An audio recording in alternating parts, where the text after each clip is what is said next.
Hello everybody. आज ray optics के optical device के चैप्टर में हम स्टार्ट करने जा रहे हैं वेरी फर्स्ट माइक्रोस्कोप। इसके बाद डिस्कस करेंगे टेलीस्कोप को। तो चलिए शुरू करते हैं। माइक्रोस्कोप बेसिकली माइक्रोस्कोप दो वर्ड से मिलकर बना हुआ है। आपने गौर किया हो तो माइक्रो एंड स्कोप। इसमें जो माइक्रो वर्ड नजर आ रहा है that carry the meaning small और टाइनी, छोटा। दूसरा वर्ड जो नजर आ रहा है scope, that carry the meaning the view और ऑब्जर्व करना, देखना। इसलिए माइक्रोस्कोप को डिफाइन किया जाता है एक ऐसा इंस्ट्रूमेंट जो कि छोटे ऑब्जेक्ट को ऑब्जर्व करने के काम में आता है। जनरली हम ऑप्टिकल माइक्रोस्कोप को यूज करते हैं। ऑप्टिकल माइक्रोस्कोप से हमारा मतलब है लाइट माइक्रोस्कोप। इसलिए the particular type of the microscope जो कि विजिबल लाइट को यूज करे और सिस्टम ऑफ लेंसेज को यूज करे छोटे ऑब्जेक्ट को मैग्नीफाई करने के लिए, नॉन एज द माइक्रोस्कोप। जब हम माइक्रोस्कोप बोलेंगे तो आई मीन टू से द ऑप्टिकल माइक्रोस्कोप। फाइन, तो चलिए शुरू करते हैं।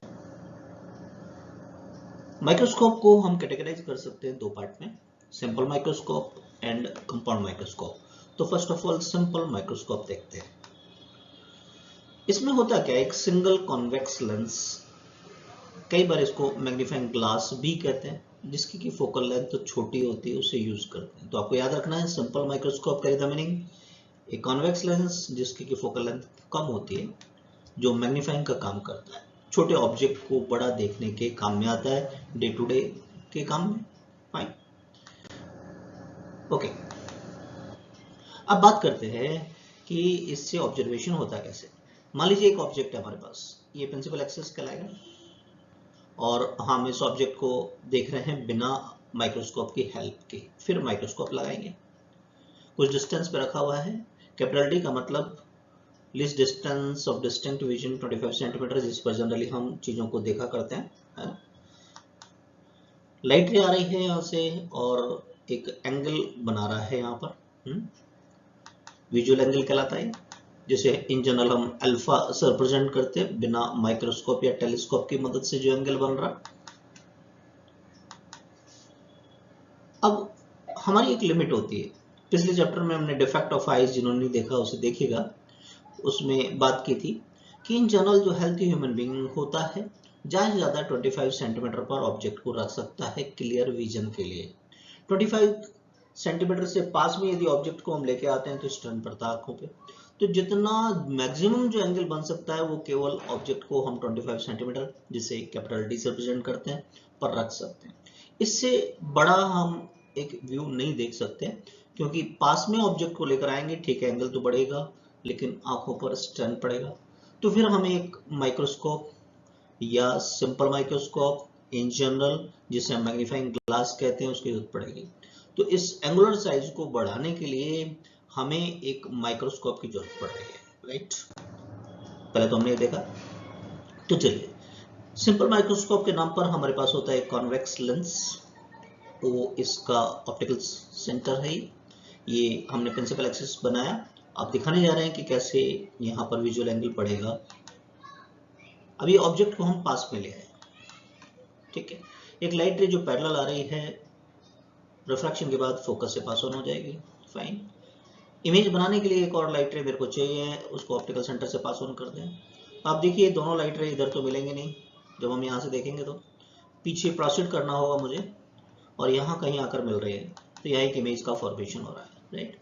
इस इमेज को आगे पीछे कहीं भी कर लें आप, ठीक है। इस ऑब्जेक्ट को आप पास में ला सकते हैं, है ना, क्योंकि हमें जो दिखाई देना है वो ये इमेज दिखाई देना है। तो अब वो रेस्ट्रिक्शन हमारा खत्म हो गया कि हम ऑब्जेक्ट को पास में नहीं ला पा रहे थे पहले 25 सेंटीमीटर से। अब इस ऑब्जेक्ट को कितना ही पास में लाएं उससे फर्क नहीं पड़ेगा, हमारी ये इमेज है, हम कैपिटल डी से इन्फिनिटी के बीच में देखेंगे। अभी विजुअल एंगल इस तरीके से देखिए, पहले के कंपेयर में बढ़ जाएगा, जो ऑब्जेक्ट जितना पास में आता जाएगा। ये वाला जो विजुअल एंगल हमारा, जिसको अब हम बीटा कह रहे हैं, इस लेंस की मदद से ये पहले कंपेयर में हम बढ़ा लेते हैं। तो माइक्रोस्कोप का ये फायदा होता है। ओके, तो हम इसके लिए क्या यूज कर रहे हैं, कन्वर्जिंग लेंस, हमने एक्सप्लेन किया इस बात को, और उस ऑब्जेक्ट को पास में लाकर हम विजुअल एंगल को बढ़ा लेते हैं। तो तो हमारा मेन मकसद यही होता है माइक्रोस्कोप में विजुअल एंगल को बढ़ाना। तो चलिए इसमें विजुअल एंगल कितना बढ़ गया है वो कहलाता है मैग्निफिकेशन। क्या कहलाता है? मैग्निफिकेशन। दोनों डायग्राम हमने यहाँ पर दोबारा से बनाए। पहला बिना माइक्रोस्कोप की मदद के, फिर माइक्रोस्कोप का मतलब लेंस होता की मदद से विजुअल एंगल का डायग्राम। पहला बिना लेंस की मदद से अल्फा बना है, दूसरा बीटा बना है। तो अल्फा की तुलना में बीटा कितना बड़ा बना है, ये रेशियो कहलाता है आपका मैग्निफिकेशन या सम टाइम एंगुलर मैग्निफिकेशन। कैसे डिफाइन करते हैं? Visual angle with instrument, instrument carry the meaning microscope यानी कि lens, divided by maximum visual angle for unaided eye. Unaided by eye का मतलब बिना किसी माइक्रोस्कोप या लेंस के। क्लियर? इसे हम कहते हैं बीटा से रिप्रेजेंट करते हैं visual angle with instrument, beta divided by alpha. देख सकते हैं? फाइन। अब एंगल यदि स्मॉल्स होते हैं तो हम थीटा को tan थीटा लिख सकते हैं, तो बीटा को tan बीटा लिख दिया हमने, अल्फा को tan अल्फा। Right, okay. अब हम इसकी वैल्यू फाइंड करने जा रहे हैं। तो देखिए रे ऑप्टिक्स को ज्योमेट्रिकल ऑप्टिक्स भी कहते हैं। तो ज्योमेट्री ऑफ द फिगर देखें आप, tan बीटा यहाँ पर परपेंडिकुलर और बेस ए बी और O B, right, A B और O B. tan alpha A B divided by E B, E for eyes B, right. A B से A B cancel हो जाएगा तो हमारा ये एम रेशियो किसके बराबर आया? A B divided by O B. Clear है? अब प्रॉपर साइन कन्वेंशन के साथ m अगर आप वैल्यू रखते हैं तो d बाई यू आ जाएगा। कैसे? हमने कैसे रखा है समझाएं। eb को लिखा माइनस डी। आप पूछ सकते हैं सर क्यों? देखिए इंसिडेंट लाइट का डायरेक्शन को हम पॉजिटिव लेते हैं तो opposite we have to take the minus. तो डी को मैंने माइनस लिया, ab फाइन। दूसरा ob, this is also minus. देखिए इंसिडेंट लाइट का डायरेक्शन पॉजिटिव है तो ये डायरेक्शन कौन सा हो गया? माइनस, तो मेरे को माइनस यू लिखा है मैंने। तो यहाँ माइनस डी माइनस यू रखेंगे हम, तो ये माइनस से माइनस कैंसिल हो जाता है और इस तरीके से हमने लिखा था m क्या आएगा? d by you. तो हमारे पास एक प्राइम फॉर्मूला आ गया मैग्निफिकेशन का। सिंपल माइक्रोस्कोप के लिए क्या होता है? d by you. क्लियर है यहाँ तक? अब इमेजेस को हम देखते हैं कैपिटल डी से इन्फिनिटी के बीच में। तो पहला केस हम ले रहे हैं इन्फिनिटी का कि जब इमेज हमारे इन्फिनिटी पर बने। v इन्फिनाइट पर यानी इमेज इन्फिनाइट पर बनाने के लिए हमें ऑब्जेक्ट कहाँ रखना होगा आप बताइए? अनडाउटली फोकस पर, राइट। तो हमारा जो मैग्निफिकेशन का फॉर्मूला था d बाई यू था, तो u की जगह f रख दें तो मैग्निफिकेशन होगा d बाई एफ। फाइन। अब ऐसे केस में देखिए v इन्फिनाइट है, u b हमारा मैक्सिमम होगा और u का मतलब ऑब्जेक्ट की पोजीशन। ऑब्जेक्ट को कहाँ रखते हैं हम? ऑप्टिकल सेंटर से फोकस के बीच में। तो मैक्सिमम वैल्यू u की क्या हो सकती है? f, right. तो ये m जो कैपिटल M है हमारा ज़्यादा नहीं आता वैल्यू, तो मैग्नीफाइंग पावर मिनिमम होती है क्योंकि ये तो लिमिटिंग केस है इन्फिनाइट, है ना। f की मैक्सिमम वैल्यू है तो कैपिटल M मिनिमम मिलता है। ऐसे केस में जबकि ऑब्जेक्ट की पोजीशन कहाँ पर हो? ऑब्जेक्ट की पोजीशन कहाँ पर हो? फोकस पर। तो इमेज बन रही है इन्फिनाइट पर। ऐसे केस में parallel beam of light eyes में एंटर करती है। ऐसे केस में हमारी जो आइज होती हैं लीस्ट स्ट्रैंड होती हैं। इन वर्डिंग्स पर ध्यान रखना, न्यूमेरिकल में काम में आते हैं।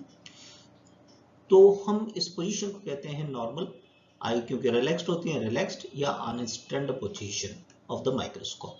क्योंकि इन नामों से भी न्यूमेरिकल आ जाता है। आपसे कह देंगे नॉर्मल एडजस्टमेंट में मैग्निफिकेशन बताइए तो फॉर्मूला डायरेक्ट अप्लाई करेंगे। आपसे कह देंगे रिलैक्स्ड पोजीशन में मैग्निफिकेशन फाइंड करो तो आपको डायरेक्टली फॉर्मूला अप्लाई करना है। तो सेकंड केस ले लेते हैं, जबकि इमेज बनी at least distance of distinct vision, जिसे हम नियर पॉइंट भी कहते हैं, कैपिटल डी यानी इन जनरल 25 सेंटीमीटर जिसे बोलते हैं। फाइन। तो अब हम कुछ साइन कन्वेंशन के साथ वैल्यू रखने जाएंगे। f प्लस एफ, क्योंकि फोकल पॉइंट तो हमारा कहाँ था? लेंस के राइट हैंड साइड में। Fine. v minus D, image का बन रहा था लेफ्ट हैंड साइड के अंदर, और u माइनस यू। तो चलिए लेंस के फॉर्मूले में विथ प्रॉपर साइन कन्वेंशन ये वैल्यू रख दिया अपन। v की जगह माइनस टी रख दिया है, u की जगह माइनस यू। तो इसको सॉल्व करें, 1 ओवर u की वैल्यू निकालने जा रहे हैं हम। क्यों? क्योंकि कैपिटल D बाई यू हमारा मैग्निफिकेशन है ना, इसलिए। तो ये प्लस 1 बाई यू है, ये इस तरफ जाएगा तो प्लस का बन गया हमारा। फाइन।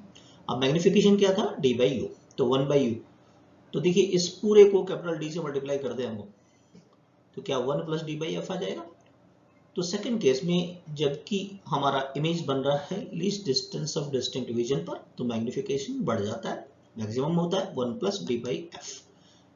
ठीक है, तो ऐसे केस के अंदर लेकिन बढ़ तो गया, जैसे जैसे इमेज हमारे आईज के पास में आती हो जाएगी, क्योंकि इस कैपिटल डी से तो पास में लाएंगे नहीं, तो इसमें मैक्सिमम स्ट्रेन होता है आंखों पर।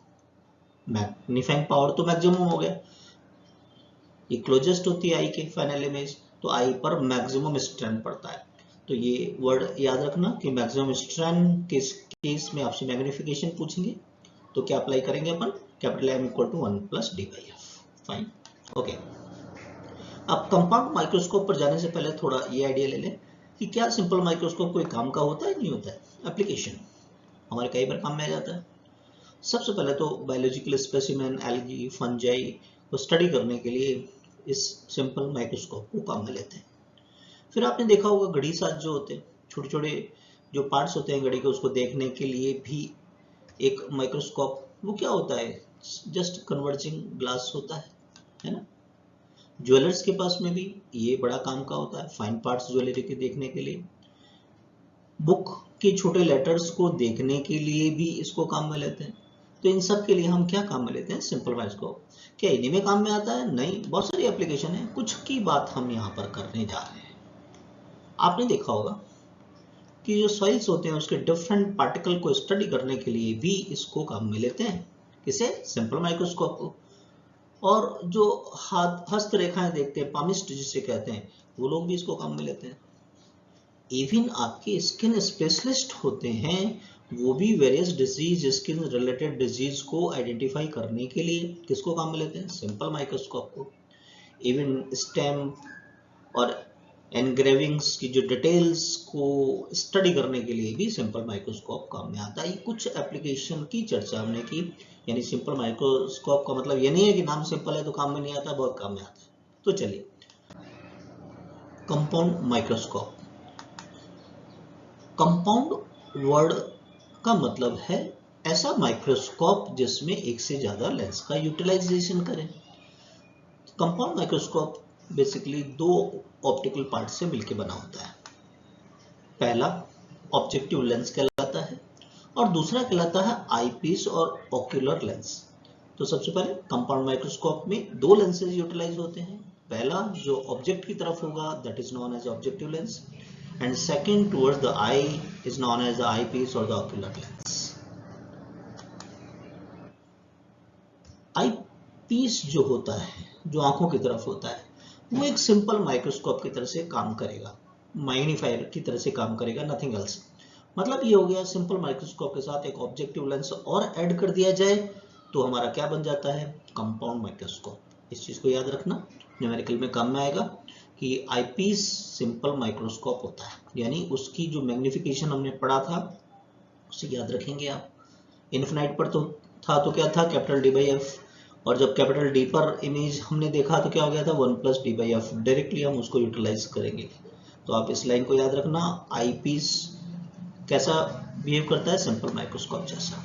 ठीक है, दोनों की फोकल लेंथ ऑल्दो छोटी होती है, किसकी, ऑब्जेक्टिव आई लेंस बहुत ज़्यादा नहीं होती है, सेंटीमीटर में होती है, और बहुत छोटी होती है, 2 centimetre, 3 centimetre, 5 centimetre, that's it. लेकिन कंपैरिजन किया जाए, क्वेश्चन भी पूछते हैं, तो ध्यान रखना है आपको, ऑब्जेक्टिव की फोकल लेंथ कम होती है, आईपीस की कंपैरेटिवली ज़्यादा होती है। फाइन, आप इसको ऐसे याद रखें। देखिए, माइक्रोस्कोप का काम क्या है, छोटी चीज़ को बड़ा देखना। छोटी चीज़, छोटा ऑब्जेक्ट छोटा है तो ऑब्जेक्टिव की फोकल लेंथ कम होगी। ठीक है, ध्यान रखना, और आईपीस का बड़ा। तो इस टेक्निक से आप याद रखना, और यही रिलेशन आपको अपर्चर में भी लगाना है कि डायमीटर जो है ऑब्जेक्टिव का वो कम होता है, आईपीस का ज्यादा। Fine, okay. चलिए, अब आगे चलते हैं, अपन मैग्निफिकेशन को समझने की कोशिश करेंगे। ये हमने ऑब्जेक्टिव बनाया, ऑप्टिकल सेंटर बनाया, ये दूसरा लेंस बनाया जो कि आईपीस है, आईपीस का ऑप्टिकल सेंटर। इस लाइन को हम प्रिंसिपल एक्सिस बोल सकते हैं। ये ऑब्जेक्ट, ठीक है, इस ऑब्जेक्ट को हमें देखना है जिसकी की हाइट है h0, इसका मैग्नीफाइड व्यू बनाना है। तो चलिए, सबसे पहले ऑब्जेक्टिव अपना काम करेगा।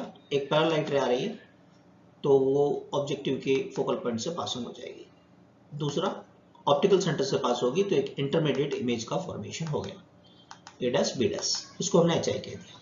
अब आईपीस की बारी आ गई है। अब ये हम दोनों लेंसों को आगे पीछे कर सकते हैं। हमें क्या करना है, हमारा मकसद है बड़े से बड़ा व्यू बनाना। बड़े से बड़ा व्यू तब बनता है जब ऑप्टिकल सेंटर और फोकस के बीच में हमारा ऑब्जेक्ट हो। अब आईपीस के लिए ए डैश बी डैश ऑब्जेक्ट की तरह से बिहेव करेगा, तो हम इस लेंस को खिसका कर इस इंटरमीडिएट ऑब्जेक्ट जो इसके लिए कहलाएगा, इसके ऑप्टिकल सेंटर और फोकस एफई के बीच में रख लिया हमने इसको। फाइन, पैरेलल लाइट रे आई और आईपीस के फोकस से पास ऑन हो जाएगी। दूसरी लाइट रे इसके ऑप्टिकल सेंटर से पास ऑन कर देंगे, यहाँ नहीं मिलेंगी दोनों, पीछे बैकवर्ड डायरेक्शन में प्रोसीड करेंगे जब हम देखेंगे तो हमें जो इमेज दिखाई देगी वो यहाँ बीच में दिखाई देगी, राइट। ये डिस्टेंस हमारी हो जाएगी आईपीस से, और इस डिस्टेंस को हम एडजस्ट कर सकते हैं, वो देखेंगे हम कैपिटल डी से इन्फिनिट के बीच में, वही थ्योरी है ना। वही आईपीस किस तरीके से बिहेव करेगा पहले हमने बता दिया आपको, मैग्नीफायर की तरह से, सिंपल माइक्रोस्कोप की तरह से, तो वही सब काम में लेंगे अपने। फाइन, ये विजुअल एंगल बीटा कहलाएगा जब माइक्रोस्कोप से देख रहे थे हम। ओके, ऑब्जेक्टिव जो ऑब्जेक्ट के पास में होता है वो एक रियल इन्वर्टेड और मैग्नीफाइड इमेज का फॉर्मेशन करता है अनडाउटली। देखिए पहले हम कोशिश करते हैं ऑब्जेक्टिव से जितना बड़ा बन सकता है वो बड़ा बना लिया। फाइन, उसके लिए हम क्या करते हैं, f और 2f के बीच में लेकर आते हैं इसको। f और 2f के बीच में इस ऑब्जेक्ट को रखेंगे तो इसके 2f से दूर एक इमेज बनेगा जो कि कंपेरेटिवली इस ऑब्जेक्ट के कंपेयर में बड़ा बनेगा। पहला काम ये होगा, राइट। ओके, फिर आईपीस जो हमारा सिंपल माइक्रोस्कोप की तरह से काम करता है उससे एक एनलार्ज व्यू बनाएंगे।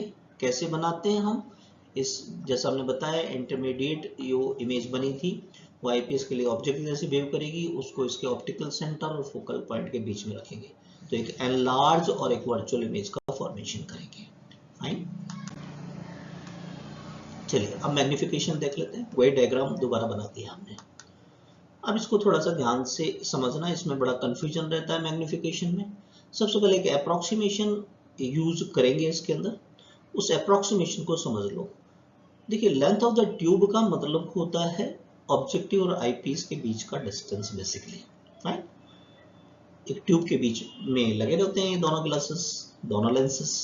तो इस डायग्राम को यदि आप देखें तो इन लेंसेस के बीच का जो डिस्टेंस है वो किसके बराबर है, F not, right, plus F nought B dash, F nought B dash plus, और ये बिल्कुल इसके पास में ही मान सकते हैं आप, ये एफ प्लस एफ ई।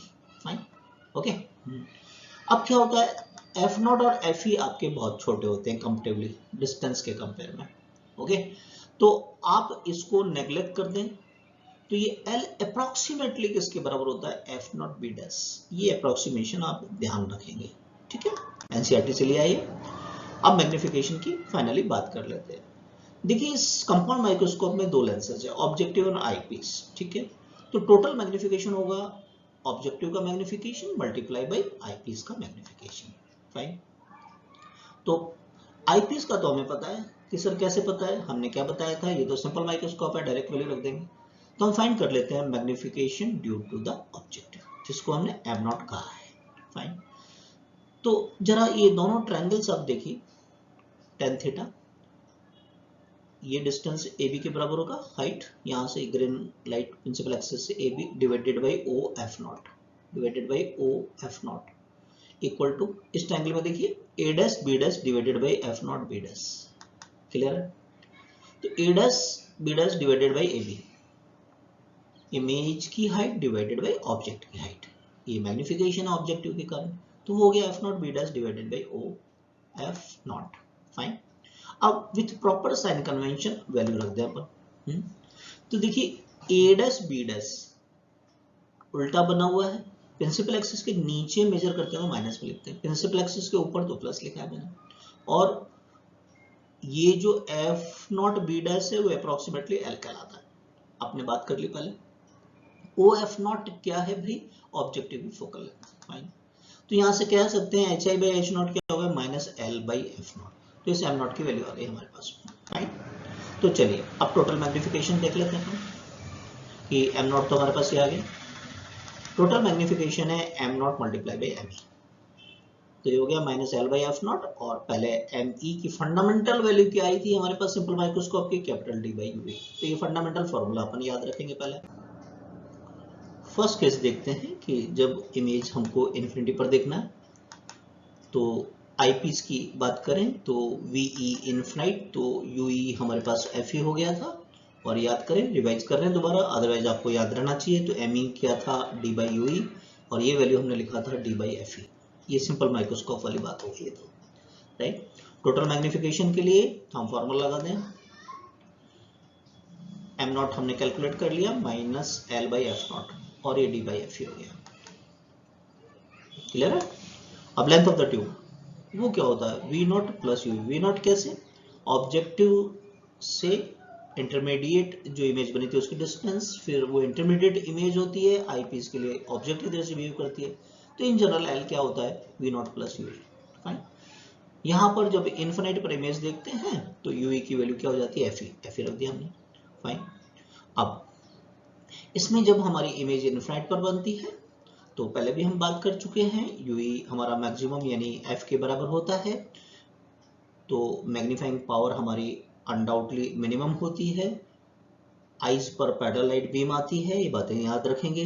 तो आइज हमारी लीस्ट स्टैंड होती है, ये एडजस्टमेंट कहलाता है नॉर्मल, रिलैक्स या अनस्टैंड। राइट, इस सिचुएशन को नॉर्मल एडजस्टमेंट के नाम से न्यूमेरिकल में पुकारा जाता है। राइट, अब सेकंड केस देख लेते हैं, जबकि इमेज बनानी है हमको लीस्ट डिस्टेंस ऑफ डेस्टिंग विजन यानी 25 सेंटीमीटर पर। राइट, तो आप चाहें तो डायरेक्टली इसको लिख सकते हैं, आईपीस वाला magnification 1 plus D by F, जो हमने बात की थी आपके साथ में। चाहें तो दोबारा एक बार रिवाइज कर देते हैं, ये वही है सिंपल माइक्रोस्कोप वाली बात। कैसे हमने कैलकुलेशन की थी, डी बाई यू था ना, तो डी से मल्टीप्लाई किया था, तो एम की वैल्यू क्या आ गई थी, 1 plus D by F. Fine, लेकिन आप एक लाइन याद रख लेंगे तो ये काम थोड़ा लाइट हो जाएगा, इजी हो जाएगा कि आईपीस आपका सिंपल मैग्नीफायर है, सिंपल माइक्रोस्कोप है।